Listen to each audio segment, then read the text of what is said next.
Have you ever looked at a wild mountain, just bursting with trees and plants and life, and then looked at a farm that seems to struggle without constant help? It's a puzzle, right? Well, this exact question pretty much took over the life of a Japanese apple farmer named Akinori Kimura. And his journey to find the answer, which was a pretty desperate one, uncovered this incredible secret about how things are supposed to grow. I mean, just think about that contrast. On one side, you've got this totally self-sufficient, booming ecosystem. And on the other, a system that's basically on life support. And the answer, as Kimura was about to find out, isn't about what we need to add to the ground. It's all about what we've been accidentally taking away. So to get to the bottom of this whole mystery, Kimura started right where you'd expect, with the soil itself. He did a really simple hands-on test. He just compared the dirt from that thriving mountain to the dirt from his own failing apple orchard. And the difference was just night and day. It was something you could literally feel and smell. He said the mountain soil was soft, it was warm, and had this rich, earthy smell. You know, the smell of life. But his farm soil? It was hard as a rock, cold, and had no smell at all. If he tried to pull up a weed, the roots would just snap. For all intents and purposes, his soil was dead. Okay, and here's where it gets really weird. They analyzed the mountain soil, and guess what? It had almost zero nitrogen, phosphorus, or potassium. You know, the big three nutrients that are in every single bag of fertilizer.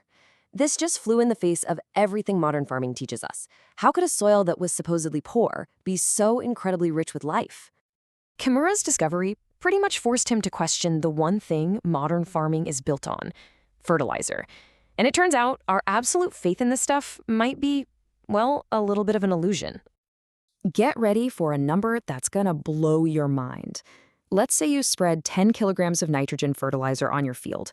How much of that do you think the actual crop you're trying to grow uses? Just 1 kilogram. A measly 10%. That's it. So, where in the world does the other 90% go? Well, a full half of it, 5 whole kilograms, just poof, turns into gas and pollutes the air. Another chunk of it gets locked up in the soil. And the rest of it? It just fuels a big fight between your crop and the weeds.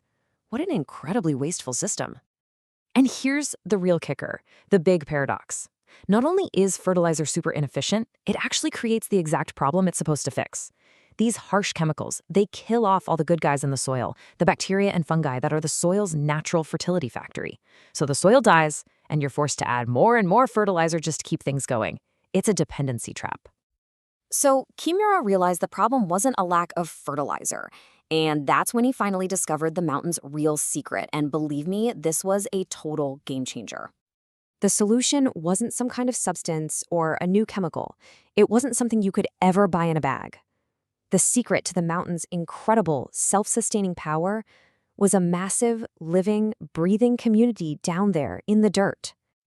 So who is this workforce? We are talking about billions and billions of tiny, unpaid employees. You've got bacteria that literally pull nitrogen, plant food, right out of the air. You've got fungi that act like microscopic miners, breaking down rocks to unlock minerals.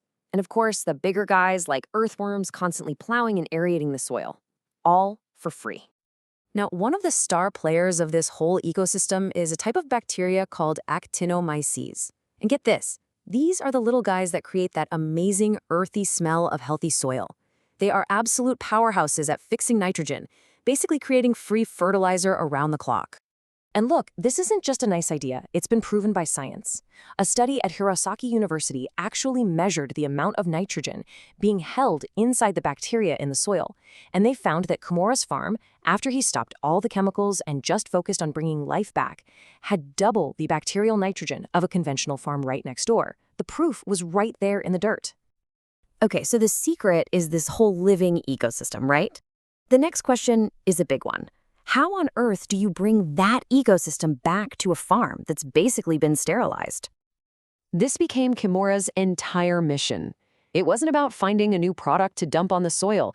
It was about creating the perfect conditions for life to return, and then just getting out of the way. He had to learn how to farm like a mountain. So his method, what he called natural cultivation, really just boiled down to a few simple but totally radical ideas.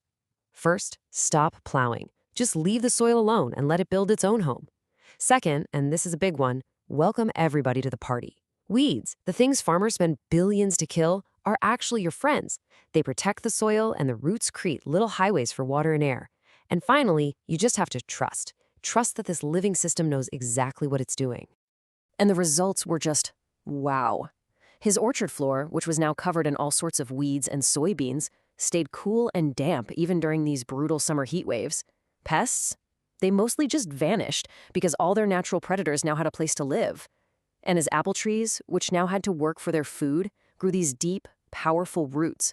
They became so much stronger and more resilient than their pampered, fertilizer-fed neighbors. You know, this whole journey is about so much more than just a new way to farm. It's a complete shift, a total change in how we think about the ground we walk on. See, we've had it completely backwards. We thought our job was to play doctor and force-feed nutrients directly to the plant. But what Kimura's work shows us is that our real job is to be more like a habitat creator. All we have to do is help build a thriving city of life in the soil and then trust that city to take perfect care of the plants, just like it does on the mountain. I just love this final thought from Kimura. It completely flips the script on our role, doesn't it? We're not the ones making the food. We're just assistants, creating the right environment for nature to do its incredible thing. The real hard work, the real magic, is coming from the life in the soil and from the apple tree itself. So Kimura's incredible journey from that fertile mountain back to his own farm leaves us with this one really powerful question to think about.